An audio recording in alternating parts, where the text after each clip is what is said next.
Everyone, मैं आशा करती हूँ आप सभी ठीक होंगे। मैं काजल धामी आप सभी का स्वागत करती हूँ आपके अपने चैनल पीपल टीचर में। बीपीएससी द्वारा शिक्षक बहाली के लिए यहाँ पे सिलेबस और एग्जाम पैटर्न रिलीज किया गया था और इसके अंदर यहाँ पे क्लियरिटी देते हुए बीपीएससी के चेयरमैन ने अब यहाँ पे आपकी परीक्षा में कहाँ पे नेगेटिव मार्किंग होगी, इसके अलावा आपके एग्जाम पैटर्न में किस जगह के मेरिट के मार्क्स जुड़ेंगे, आपकी एलिजिबिलिटी क्या होनी चाहिए, इन सभी को यहाँ पे क्लियर कर दिया गया है। तो इस शॉर्ट वीडियो में मैं आपके साथ डिस्कस करूंगी कि आपके एग्जाम पैटर्न को किस तरीके से क्लियर किया गया है और साथ ही साथ आपकी योग्यता क्या होनी चाहिए। अगर हम इस परीक्षा की बात करें तो ये जो परीक्षा है आपकी दो अलग अलग भागों में होनी है, जो कि हमें सिलेबस का ऑफिशियल नोटिफिकेशन देख के क्लियर हुआ था। और जो भाग ए है इसमें आपके भाषा के 100 प्रश्न यहाँ पे पूछे जाएंगे। अब देखिए, भाषा के ये जो 100 प्रश्न पूछे जाएंगे इसको भी दो भागों में विभाजित किया गया है, जिसमें से जो भाग ए है उसमें आपके इंग्लिश के 25 क्वेश्चन पूछे जाएंगे, जबकि जो भाग बी है इसमें आपकी हिंदी, उर्दू और जो आपका बांग्ला भाषा है इसमें से कोई एक भाषा सबसे पहले तो आपको चुननी है और इसके 75 प्रश्न यहाँ पे पूछे जाएंगे। अब देखिए, दो चीजें यहाँ पे भाग ए को लेके क्लियर की गई। सबसे पहले तो ये जो आपके 30% यानी कि ये जो क्वालिफाइंग भाग है इसके मार्क्स मेरिट में नहीं जोड़ेंगे। जो ये 30% क्वालिफाइंग भाग है इसका मतलब ये है कि दोनों में मिला के आपके 30% होने चाहिए, आपको इंग्लिश में या फिर आपको दूसरी भाषा में अलग से पास नहीं होना। यानी कि कुल मिला के आपको इस 100 में से 30 अंक यहाँ पे लेके आने हैं। और साथ ही साथ भाग ए में कोई भी नेगेटिव मार्किंग नहीं है, तो इसमें आपके नेगेटिव मार्किंग नहीं होगी, यानी कि 100 में से 30 प्रश्न आपके सही होंगे तो आप इस पार्ट में क्वालिफाई मान लिए जाएंगे। इसके अलावा भाग बी की अगर मैं बात करूं तो देखिए, अलग अलग स्तर में ये परीक्षा होनी है। जैसे कि आपको पता है कि सबसे पहले प्राथमिक स्तर पे, इसके अलावा यहाँ पे माध्यमिक स्तर पे, इसके अलावा यहाँ पे उच्च माध्यमिक स्तर पे।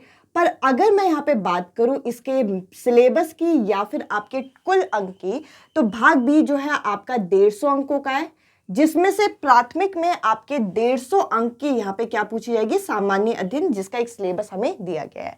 इसके अलावा माध्यमिक में और उच्च माध्यमिक में क्या है कि 50 प्रश्न तो आपके सामान्य अध्ययन के पूछे जाएंगे और 100 प्रश्न आपके विषय से, और उच्च माध्यमिक में भी सेम यही है। तो कुल मिला के कहने का मतलब क्या है कि भाग बी जो है वो आपका कितने अंक का है, ये आपका 150 अंक का है और यहीं से ही आपकी क्या बनेगी, मेरिट बनेगी। और इस चीज को गौर करिएगा कि इस वाले भाग में आपकी नेगेटिव मार्किंग भी देखने को मिलेगी यहाँ। तो भाग ए में कोई नेगेटिव मार्किंग नहीं है, बस ये कैसा है, ये आपका क्वालिफाइंग नेचर का है, इसको आपको क्वालिफाई करना होगा। अगर आपके 30 अंक नहीं बनेंगे तो आपका पेपर ही क्वालिफाई नहीं माना जाएगा। और जो मेरिट बनेगी इस 150 अंकों से बनेगी और इसमें नेगेटिव मार्किंग होगी। और इस परीक्षा को लेके यहाँ पे जो आपके सामान्य अध्ययन के कंप्लीट नोट्स जो हैं वो रेडी किए जा रहे हैं, जिसका डेमो भी आप देख सकते हैं इस नंबर पे व्हाट्सएप करके। और अगर मैं अब आपके इस परीक्षा की एलिजिबिलिटी की बात करूं, देखिए सबसे ज्यादा डाउट तो ये है कि हमने जो सीटेट था, जो एग्जाम है वो आपका टीचिंग प्रैक्टिस के दौरान ही आपका क्लियर कर लिया था, तो क्या हम इसके लिए एलिजिबल होंगे। तो सबसे पहले इस परीक्षा में बैठने के लिए आपके पास या तो सीटेट होना चाहिए या तो आपके पास बिहार टेट होना चाहिए, इन दोनों में से एक चीज होनी चाहिए सबसे पहले। इसके अलावा यहाँ पर आपका अगर यहाँ पे सीटेट जो है यहाँ पे डिग्री या डिप्लोमा के दौरान आपका क्लियर हो गया हो, तो आपकी ये जो डिग्री या डिप्लोमा यानी कि आप बीटीसी बीएड जो भी आपने किया है या कर रहे हैं, ये आपका 1 अगस्त 2023 तक आपका रिजल्ट जो है वो डिक्लेयर हो जाना चाहिए।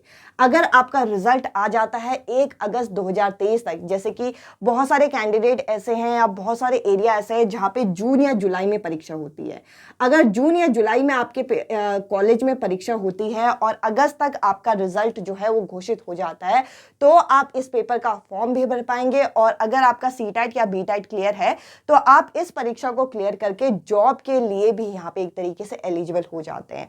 तो देखिए, यहाँ पे इस बारी जो सीटेट दे रहे हैं वो तो यहाँ पे एलिजिबिलिटी नहीं रखते, पर जिनका पिछला सीटेट क्लियर है और जिनका कोर्स यहाँ पे कंप्लीट होने वाला है है वो भी यहाँ पे एलिजिबल माने जाएंगे। आई होप एग्जाम पैटर्न को लेकर जो भी आपके डाउट थे वो क्लियर हुए होंगे और एलिजिबिलिटी को भी लेके इस वीडियो में इतना ही। अगर आपको कोई भी डाउट है तो आप कमेंट सेक्शन में कमेंट करिएगा। अगर आपके पास भाग ए भाग बी का कंप्लीट सिलेबस नहीं है तो आप टेलीग्राम ग्रुप में चेक करिए, उसमें मैंने पहले ही फाइल सेक्शन में फाइल्स डाल दी हैं। इस वीडियो में इतना ही। अब मैं आपसे मिलती हूँ अगली वीडियो में अगले टॉपिक के साथ। Bye bye, take care.